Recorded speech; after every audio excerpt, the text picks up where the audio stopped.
We've spoken often about the reality that there's a lack of diversity in the safety occupation, and thus a need for safety professionals to seek an environment that feeds them emotionally, psychologically, and culturally.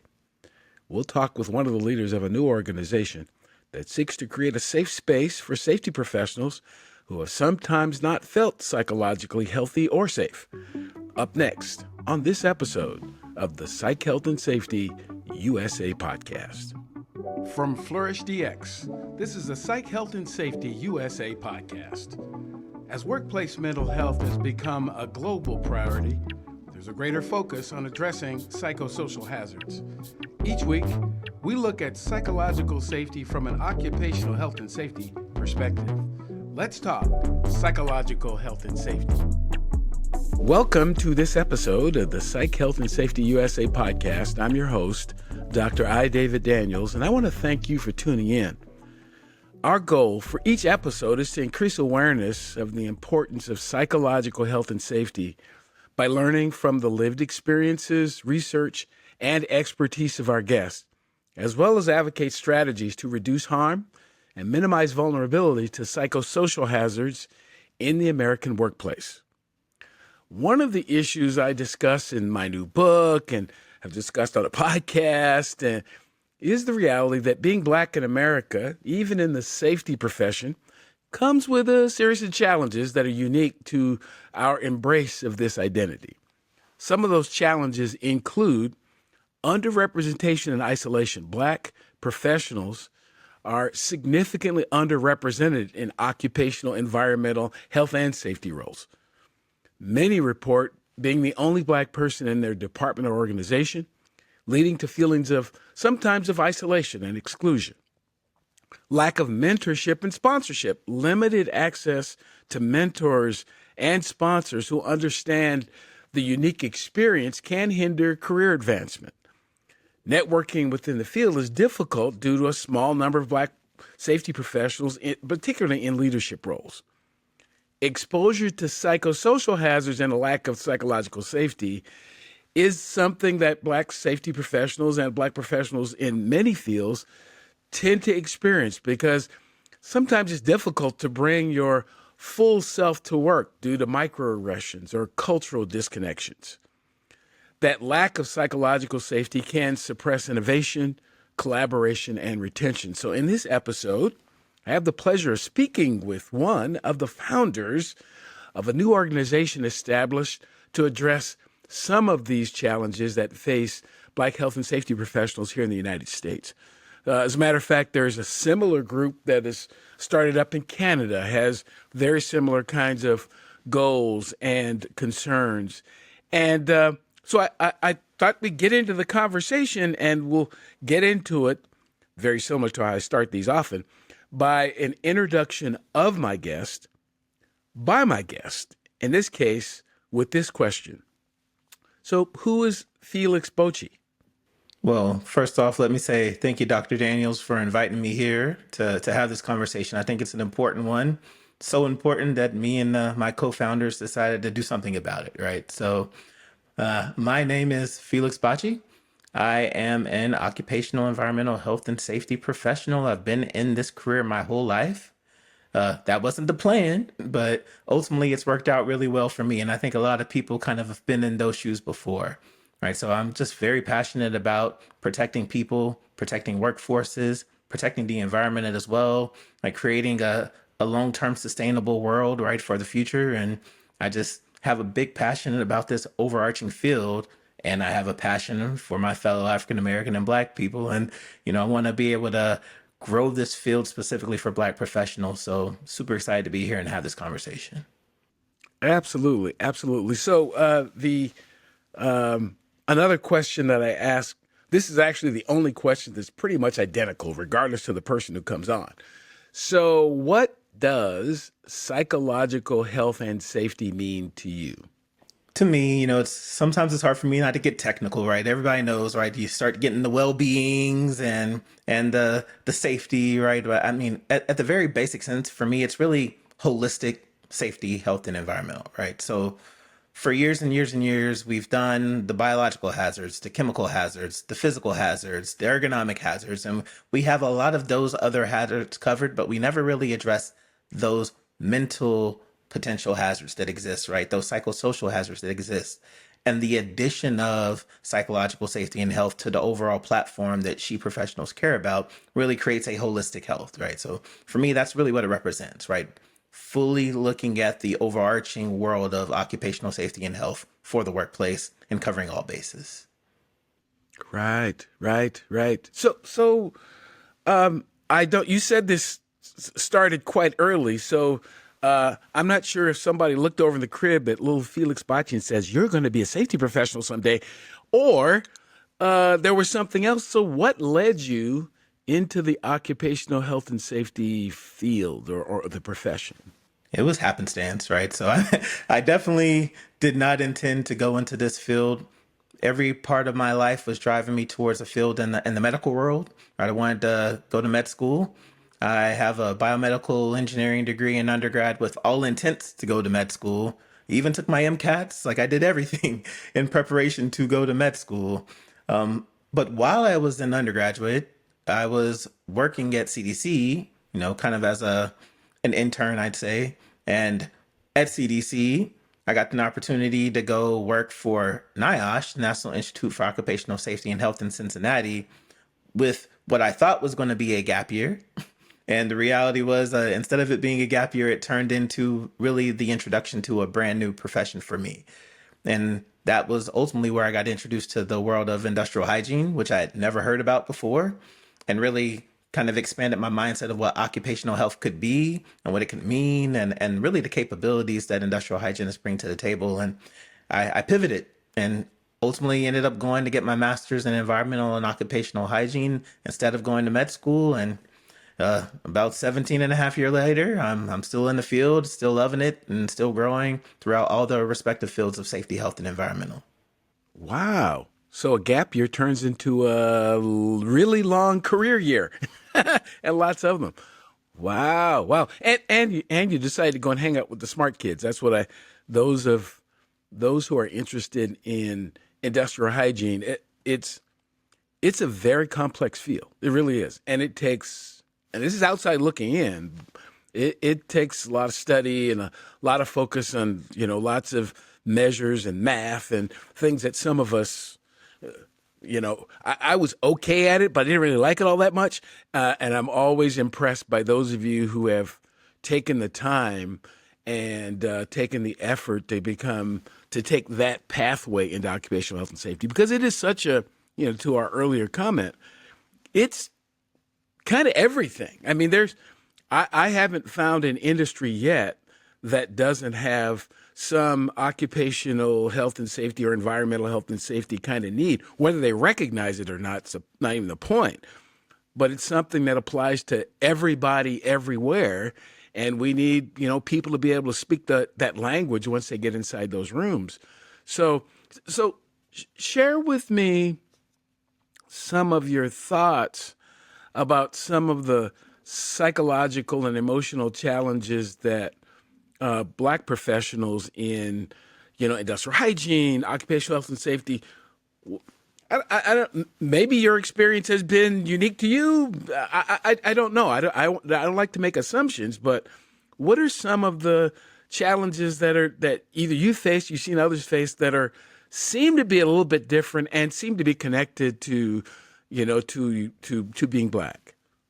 No, I mean, I think it's a great question. And I think you covered a lot of those things in the introduction, kind of as we got started. And a lot of that kind of comes down to that isolation, right? So the reality is there are some things that, regardless of what profession you have, you're going to face if you're African American working in the US, right? And I think a lot of that stems from historical accuracies of things that happened in the past, right? And the unique situation of the Black individual within the workplace.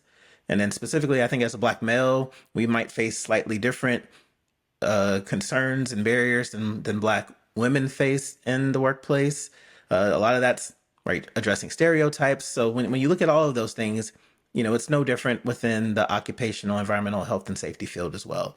Right. And I think one of the realities is just there is such an underrepresentation But then along with that underrepresentation, there's a lot of, I'll say, siloed associations, in the sense that it's not always easy to find that group, right? Even with affinity groups that exist, like it's very easy, even when you're amongst other OEHS professionals, to not really be able to find someone that looks like you very easily, just depending on what group you belong to. So like ultimately, like not having that base, not having a lot of folks that you can look up and say, hey, they look like me, right? We're kind of growing in a space now to where I feel like we're getting our first group of like real big senior leaders, people that are in VP roles, people that can be that example. And the other reality too is we're already talking about a profession that doesn't get a lot of promotion, right? It doesn't get a lot of the limelight. So it's already in a space to where it's hard to get information in the space. But like when you think about when we read books, right, in terms of whether it's safety, environmental, or industrial hygiene, when you see publications, right, you don't often see these things being written by people that look like you, right? And I think that just kind of creates an emptiness in that sense of, where do I fit in? So I think a lot of the same things that other professions face, we face as OEHS professionals. And then the other unique aspect of that, I'll say, is when we think about, like, most of us are here to protect workforces, right? And when we think about those workforces that are the most vulnerable in the highest risk situations, I mean, the reality is a lot of those workforces are disproportionately Black and brown, right? Now, it depends on what specific industry, right? It might be more brown than Black, but the reality is it's not a proper representation when you look at those same representation in the overarching workforce, right? So when you're trying to protect people that look like you or that come from where you come from or other minority bases, right? It kind of changes that perspective when you're an OEHS professional, because, you care a little bit more, right? And I think a lot of people can say that they know people that work in these spaces. They have family members that work in these spaces. And a lot of the stories I've heard some of my friends tell me, like, it goes back to something deep and rooted into their family, right? Or somebody that's tangential to their family. And I think that's just another aspect to it, right? Not to say that other groups don't have individuals that work in these spaces, but we just, from a numbers perspective, it's highly skewed towards Black and brown individuals. Right, right. Yeah, I came to this kind of awareness. I probably had a good percentage of my life, but didn't say it out loud, that a good percentage of the systems, institutions, organizations, businesses, you name it, particularly in the United States, were designed for and by 8% of the global population. They weren't designed for minorities, because the truth of the matter is white males are a global minority. If you look at the numbers, only 8% of the global population. And so, and again, I say that as an observation, but not a criticism. I'm not suggesting at all that all of these systems are horrible or anything like that. But I am suggesting that anything that's created, and I'll take myself for an example. Everything I create for me works great for me. It does. It works perfectly for me. It doesn't work perfect for everybody else. Because I can't possibly know Felix's background, what works for him and what doesn't. And I say this about safety just in general. Safety doesn't work really great when you try to do safety to people, or you do safety even for people. It works better when you do safety with people. And I'm suggesting that many of these systems, they weren't intentionally exclusive, but they were created in a very homogeneous kind of closed way, that because this is the way it's done. And so it has different outcomes for people who weren't considered when the system was created. When the OOEH Act was passed by the 91st Congress, only 2% of the people who signed the act into law were women. So if you look at the law, it says his employment, his this, his that, his, but not everything. I hang out with a group called the Safety Rack, which is a nonprofit that exists to address the inconsistencies in PPE for women, because most PPE, the model was a man. So again, that's not that was done intentionally to hurt women, but it was done excluding, the viewpoint. The crash dummies, when you design cars, are men, and men of a certain size. So, and we could go on and on and on. I'm simply suggesting, and again, I think it's it's really important, the work that you all are doing, we'll get into that here, is that creating these groups that look like quote unquote affinity groups are simply addressing limitations in existing systems. Not saying that that current system is horrible, that it's terrible, it's out to get anybody, but it is lacking. And, and it'll always be lacking because it's hard for me to really understand the life of a person who needs a mobility device. I think I get it. I'm supportive, but I there's some things I would miss out on because it's not my experience, and I think that's what drives many of us to create these spaces where we can get people to address and talk about things that just haven't been talked about before. I think that's fair. I think it's fair. And that's what we try to do with Bold, right? To create a space that's safe. But to your point, not saying that the current systems in place aren't effective or, aren't positive and aren't helpful, right? Like we look at Bold being additive, right? So So tell me more. Since you mentioned it, tell me more about Bold. Tell me a little bit more about that. yes, yes, yes. So Bold is Blacks in OEHS Leading Distinctively. This is a nonprofit organization that me and my co-founders ultimately just saw a need, and we thought that there was an opportunity to fill a space, and we said, why not, right? Like, if not us, then who? And the reality of this is this was very organic, right? This wasn't something that we just decided to design out of nowhere. Ultimately, it just came out of organic interactions, right? Organic interactions at other events where we would come together, right? And we'd have conversations, and we'd realize that the conversations we had in between sessions became just as impactful, and in some cases more impactful than the conversations we had in the sessions we were in. There was even a specific point where I can recall where we were having such a really like just engaging conversation that other people would stop and join our conversation. And it went from a group of 3 to a group of 5 to a group of 7. And it's like we just saw the power of those connections. But the reality was we only had those connections at other people's events.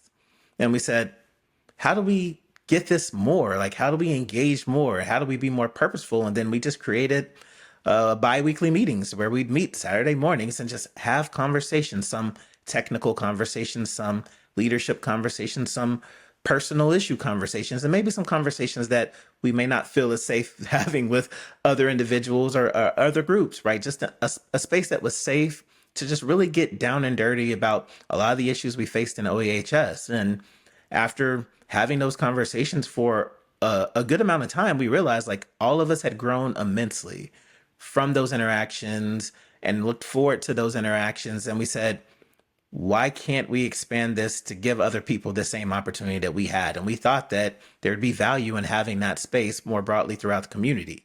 Now, mind you, all of us are members of other affinity groups. So we love those affinity groups, right? But for whatever reason, that interaction that we were having created a space that we felt like we hadn't had before. So we decided to create Bold really with the intent of creating a summit that would be a safe space that would just elevate our Saturday conversations in a much bigger audience to where we can really just grow leaders that are Black within OEHS. So that's really our goal, to dismantle obstacles, to create a safe space, to bring people together, to have leadership conversations, to build those capabilities in Black OEHS professionals, and provide a space to where folks from different disciplines can come together that may never meet because they go to different conferences or they're a part of different associations. Wow, that it's actually inspiring.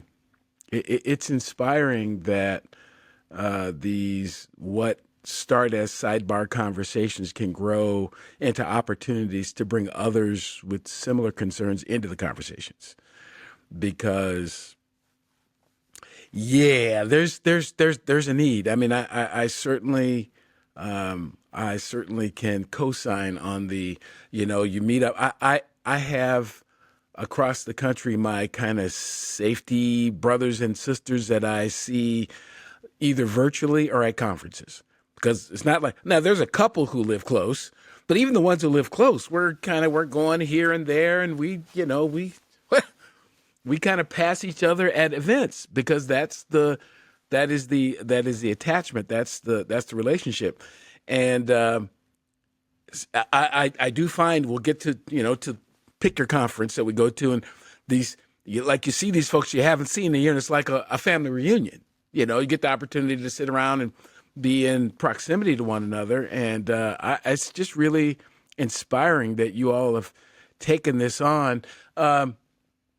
You said really mostly about events, or are there other thoughts that you all have going forward? I don't know if you have a grand long-term strategic vision, but right now it sounds like it's about the gatherings and the get-togethers. Are there other areas where you feel that Bold in the future or in the the very near future might really want to ply its trade?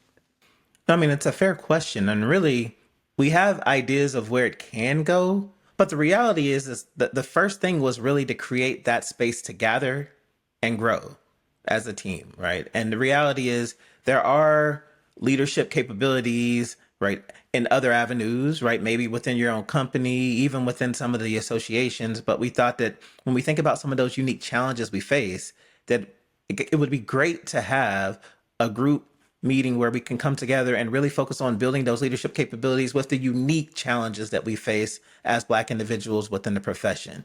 Now, once again, this is because we all had already benefited from having those conversations and from learning from each other and from growing with each other. Now, we also recognize and to the reality that other people may not see the value that we see, right? And so we said, okay, well, let's host a summit. Let's bring together individuals that are either, mid-careerist, senior careerists, a couple of earlier career professionals, and provide opportunities to grow. And we said, we're not just going to do the traditional conference that's been done in the past, right? So we're bringing HR professionals, we're bringing in leadership coaches, we're bringing in other individuals where we kind of have concentric circles that overlap, but that are helpful in terms of growing your overall leadership capabilities, growing your emotional intelligence, things that help you become an overall better professional, which then ultimately help you become a better OEHS professional.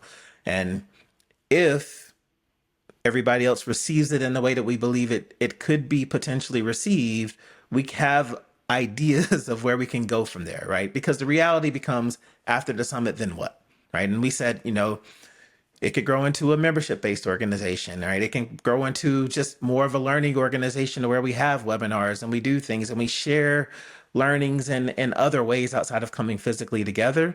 But first things first, right? Let's bring people together, let's gather, and let's grow, and let's see if everyone else gets the value that we think that we can get from bringing this group together. Do you need more psych health and safety in your life? Then head over to the Flourish DX Academy for several free on-demand e-learning courses. If you're an internal professional, follow Flourish DX on Eventbrite to register for any of our free fortnightly interactive webinars. Our flagship professional practice program is also exclusively available for internal professionals. The 12-week course blends theory, applied practice, and interaction with other professionals through live lectures and a monthly community of practice session. Find out more about all these learning opportunities or inquire about a bespoke in-house training at the Flourish DX Academy. www.45003.org. Now back to this episode. Such a kind of unique approach, but an approach that makes sense because there have been lots of groups that X number of people get together and they've got this grandiose plan about changing the world, and they get so focused on change the world that they don't really change anything. Because they've got all of these things going on, they never really focus on any particular thing. So, and that slowly but surely kind of loses steam, and it ends up the old car parked off the side of the road that nobody wants to drive. But on the other hand, again, it sounds to me that it's this gathering, this get together is a start of maybe something, or maybe it's this. And let's just see where this goes, see how this is received, see how folks benefit from it, and then we'll figure it out. As opposed to this, this pressure to get something done, that seems healthy, seems healthy. Yeah, I mean, when we really went through and we were very intentional about the development of the summit, and read The Art of Gathering, and we said this is our purpose. This is our shining star, right? Our North Star of where we're trying to go. And for us, it's really like we truly want to just improve the experience of the Black OEHS professional and provide opportunity for growth. Right. So we want people to be able to make connections across disciplines. So maybe you work in safety. You've never gone to an American Industrial Hygiene Association meeting ever.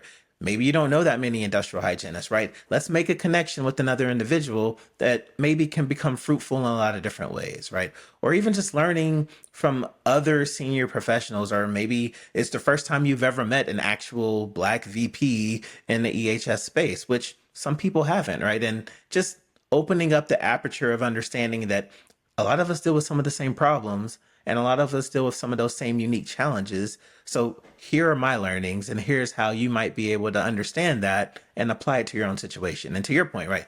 What I lived may not work for you, but at least having that knowledge gives you some perspective of how you may want to show up in that situation. So like our theme for this first summit is gather, grow, and go, right? Because our goal was really to create a space where people can come, feel safe, be vulnerable, but then learn, right? And take something that's tangible and go and apply it in their professional life.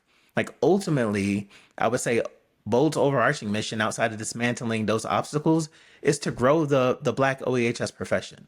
Like that's what we want, right? Which aligns with BIES, which aligns with MSIG and a lot of the other organizations that exist today, right? We just are very passionate about the profession, and we're passionate about, growing Blacks within the profession itself. Sure. Wow. So do you think that the time that we're in as a country makes this conversation more important, less important, more complicated? How do you connect, kind of what's going on?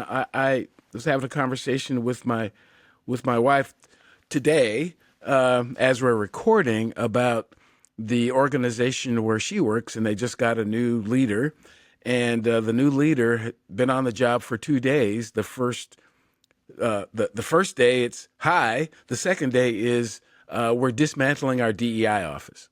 Second day, I mean literally, and that is happening. And again, I want to say that in a way that doesn't come across as being uber political. It's not. It just there are a group of people. That's the way that they feel, and many of them are in positions of authority to do that. But then there are others who think that, regardless to what we call it, there's still the need to give, people who haven't had the opportunity or the safe space to be themselves an opportunity to do that. So share a little bit, if you can, about how that environment, how that connects to, what it is that Bold is interested in.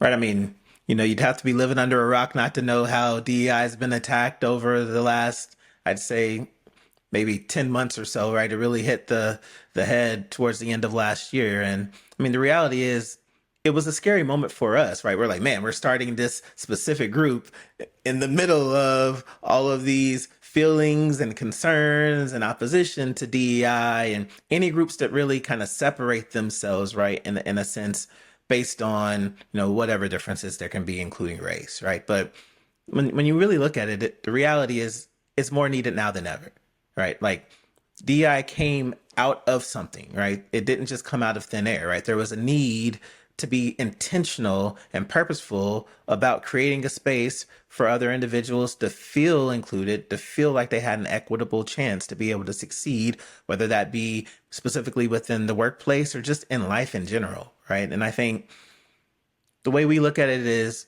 what we're trying to do is helpful to the overarching associations, the overarching profession, the overarching organizations that support OEHS, right?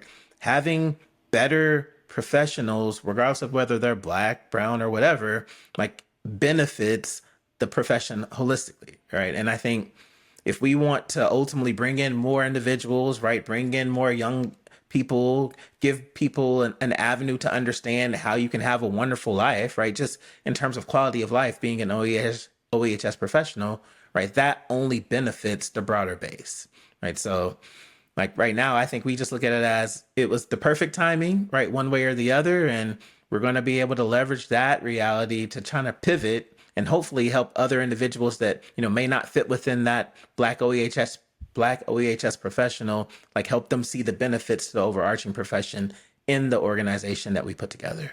Right, right. Yeah, I talk often, or I believe, I should say, that the focus, so safety is the thing that DEI was trying to create, I believe. I do. I believe that if you can create particularly a psychologically healthy and safe environment for whoever's there, you won't have issues with, because it's not psychologically healthy or safe when I feel that I'm being harassed or bullied or mistreated. That is a psychosocial hazard in and of itself. Microaggressions are simply psychosocial hazards as well. And they end up resulting in a lot of the physical issues. So the reason the guy backed into the thing, or, drove the car off the road, or, didn't engage the machine at the proper time, or didn't mix the proper amount of chemicals, is that in their head there was something going on that distracted them, that was they had a fight with their significant other on the way, and it wasn't addressed, and they were just put out to work anyway. There's all these things going on in our head that we pay little or no attention to until they manifest in some sort of physical way. So, and the fact that I am different from everyone else in this room or everyone else in this space is in and of itself a challenge I have to deal with that you may not, but it affects my work. It affects how I see it. It just does. And so these spaces, anytime we can create opportunities for people to feel, and again, something I say in the book as well, there's a difference between being safe and feeling that way. And there are spaces where there's no objective, kind of reason to nothing that people can see as to why I feel that way, but I do. I do, or other people do.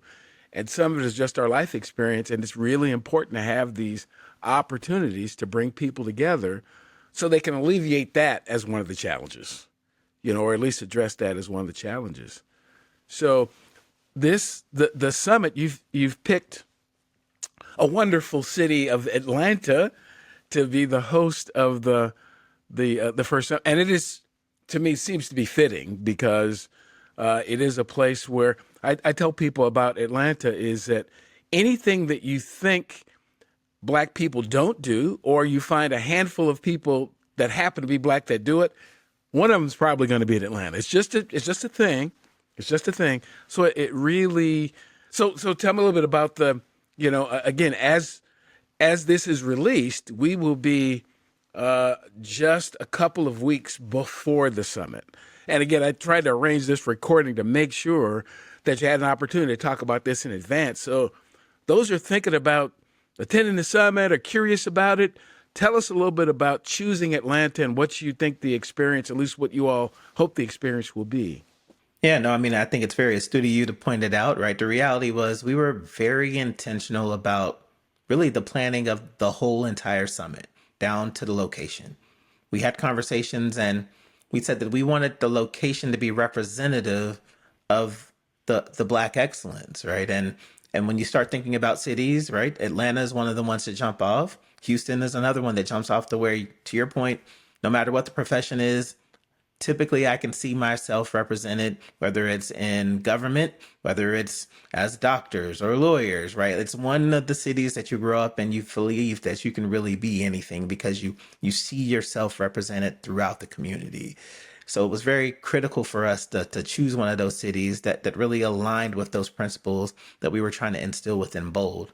And then further to that, it wasn't just the city. Then the question was, well, what venue are we going to choose, right? And very often, you have these type of meetings that maybe aren't the really big association meetings, but smaller meetings, and you find a hotel, right? Or you just get up to a place where you can get a good price. And for us, it was very critical that the venue also represented that Black excellence as well. So we decided to go with the Gathering Spot located within Atlanta, because the Gathering Spot as an overarching entity, right, is one of the largest Black clubs within the United States of America, just any type of professional club, right? And then The spaces are used to bring entrepreneurs together, folks that cross industries, whether it be the music industry or graphic design. They really help people that are trying to grow and better themselves and find a way to basically be their own boss achieve that. Right. And we've seen a lot of the gathering spots be key locations for rallies for presidential candidates, right? Where we have really important events in the Black community within the gathering spot. And we thought there was no better place for Bold to hold our first summit than the gathering spot, specifically in Atlanta, Georgia, a place that's known the birthplace of Martin Luther King, right? Just a lot of Black excellence way back when, from the civil rights era still to this day, right? So it's a very important city to me dearly because that's where I grew up. But even further than that, I think it's a very important city to overarching Black culture. Absolutely, absolutely. So share a little bit about some of the topics that folks might hear and some of the folks they might see. Right. So, I mean, a lot of the things we talk about today, and you mentioned this concept of psychosocial stressor, and one of those things that we have to deal with as Black professionals is this concept of, can I be my full authentic self and still progress throughout my career, regardless of if I'm my own boss and I have my own business, or if I want to work in industry and make my way through corporate America, right? Can I be my full self and not compromise that and still progress, right? So having those type of conversations of what it means truly to come and show up authentically of who you are, but then progress within your career, regardless of if you're a consultant or a professional that's working in corporate America. I think we're looking at the importance of emotional intelligence, right? And that's something that's important regardless of where you come from, what walk of life you're in. But then there's some specific, I think, issues or potential opportunities, I'd say, as Black OEHS professionals because some of the previous trauma that exists, right? In terms of when we think about the community and maybe more so Black males, I'd say aversion to getting mental health help, aversion to seeing psychologists, aversion potentially to having conversations about issues and feelings and how that impacts emotional intelligence and your own understanding of yourself, right? So when you think about the criticality of EI and how it's growing in terms of overall professional growth, right? Like, how does that specifically show up within the African American community? And then how can we put ourselves in a better position to understand that and leverage those skills to make ourselves better within the overall profession? So just a lot of different conversations from slightly different perspectives. As I said before, right? Not all of our speakers are going to be OEHS professionals, but they'll be speaking from an expert perspective about something that OEHS professionals can take and apply to their careers. Right. Just a very unique approach, even when it comes to safety focused get-togethers. Because I was in the fire rescue service for about 3 decades, and one of the challenges I had toward the latter part of that career was the limitations on some of the conversations. I know, folks like to get in the room and talk about their industry, whatever that industry is. But then if you start looking around the room, you're only talking to people in your industry. And I guess technically I could argue this is my 3rd career, because I went from fire rescue to, I thought I wanted to be a college professor for a short period of time. But my real passion is around, occupational health and safety. A lot of times I do a lot of safety related stuff for free because it's something I just really enjoy. But it's interesting to look around the room sometimes, and there's just a bunch of safety people, and we have our limitations as well. And again, to your point, those limitations are not going to be addressed by having the same conversations with the same people. They just won't. And so pick it. If I really want to have a conversation about, really want to get in depth to talk about medicine, I probably should talk to some physicians or some healthcare people. You see what I mean? We can guess at it, or we can actually reach out to those folks and have those, again, I think you talked about those concentric circles that kind of overlap. Just so it's a very unique approach that you all have taken. And I'm really, so I'm happy to say I'm a little concerned about the date, because the date just happened to fall across the top of, an event I'll be attending. The Society for Total Worker Health is having this summit that only happens every 3 years, and it's overlapping bold. But I've actually made some efforts to get back to town to be able to have some conversation with you all in person, just to pick up the leftovers of the conversations or what have you, because I really think that what you all have initiated, it's important. It is, and there's a need for it. And a lot of folks, I think, are going to benefit from the bold step that you all have taken, because I can get in lots of rooms and hear people complain about it, but not everybody wants to do something about it. No, I mean, first of all, thanks for giving me the opportunity to come and just talk about bold and really talk about bold within the context of how it can help psychological health and safety, right? And of our own professionals, but then prepare them to be in a better position to address psychosocial risk within their profession, right? Because it's dual, right? You got to be in a situation where you feel safe to be able to be in a situation to help others feel safe, right? And I think we really are looking forward to getting people together. We made it intimate on purpose, so we're only having 50 folks come, right? And because we wanted it to be a controlled situation where people can make legitimate connections, right? Legitimate connections. And if you go through the list, like, there are definitely individuals that know each other, but there are a lot of individuals that have said they don't know half of the people that are going to be there, right? And we're already winning from that perspective, right? And really, the culmination of the summit will be an expectation for everyone to make a bold commitment, right? Because ultimately, me and my co-founders made the bold commitment to create this summit and to create this organization. And we kept following through with it until we were able to ultimately culminate with this event we're going to have. But we want people to be able to take something away, right? Because there's no value if you come, but you don't have anything you can't take away, right? So I am looking forward to, at the end of the summit, to have 50 individuals that have at least one bold commitment that they can take away, that they can go back and say, this is going to make me a better professional, and this is going to help me be where I want to be in life, right? So I'm just super excited, super grateful to have my wonderful co-founders that I have. And I'm looking forward to being able to say it was a great success, and really getting the feedback from the rest of the attendees to say, hey, not only was it something that we thought was needed, it's something that they confirmed was needed and welcomed. Right. Wow. And you seem to run around in some pretty cool company as well. I've had at least one of your co-founders, Sabina, was on early. I'm actually one of my early guests on the podcast. And your other co-founder, we actually just met, because interestingly, we both have a connection through the Society for Total Worker Health. So it's these interesting, again, concentric circles again, that we're all kind of running in the same kinds of, environments. And again, just from what I've heard, there are a lot of folks from a lot of these, associations that have roles and such that are all kind of going. So I'm pretty active in the National Association of Black Compliance and Risk Management Professionals, and our vice chair is going to be there and be involved and all that type of thing. So it's just one. I know there are folks from the ASSP, and so again, these are just a handful of people that I know, and there seems to be this attraction. Folks want to go, want to be there, want to be in the environment, and that's a good thing. That's a really, really, really good thing. Do you see? Is this primarily right now kind of focused domestically, or do you see this having some international outreach at some point?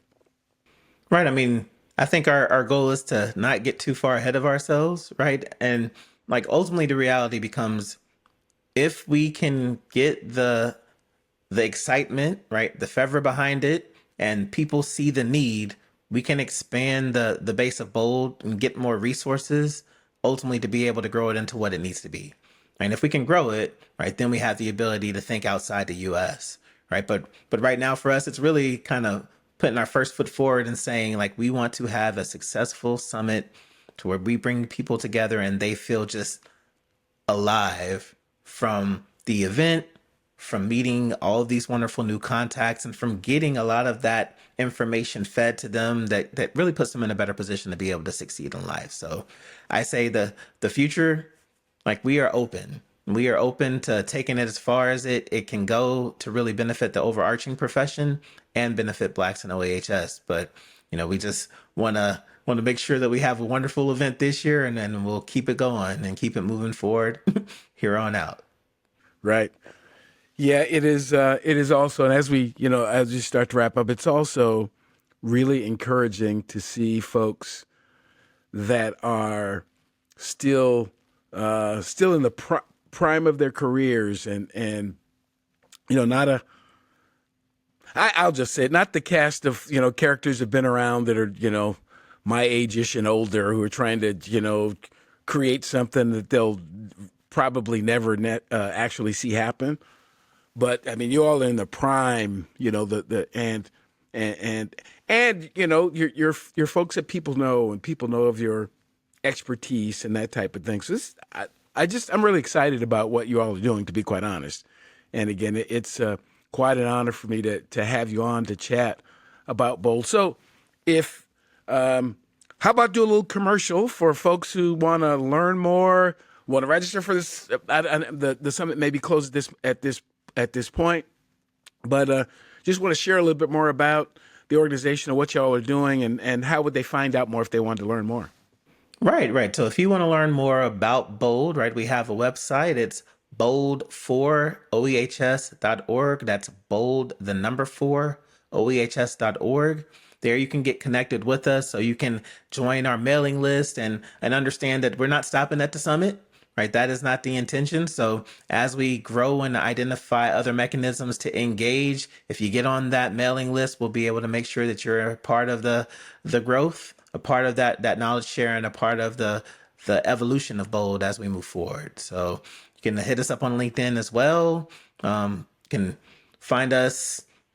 But we'll say we definitely represented all of the association big meetings as well. So if you see myself, if you see any of my co-founders, feel free to come up and ask us about BOLD, because we're happy to have that conversation.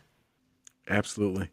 Well, Felix, thank you so much for setting aside some time to chat with me about your own experience, and then about this really innovative approach that you all have taken to try to create yet another safe space for a group of professionals that have needed it, and will continue to need it. As a matter of fact, that I wasn't intending to have that question be loaded, but I do think this is the perfect time to have a conversation, because some of the systems that I think we may have had expectations from or kind of leaned on, we're seeing that they're not able to meet all of our needs. They just aren't. And I say this often, as a human being, I don't have any particular place that I can get everything that I need.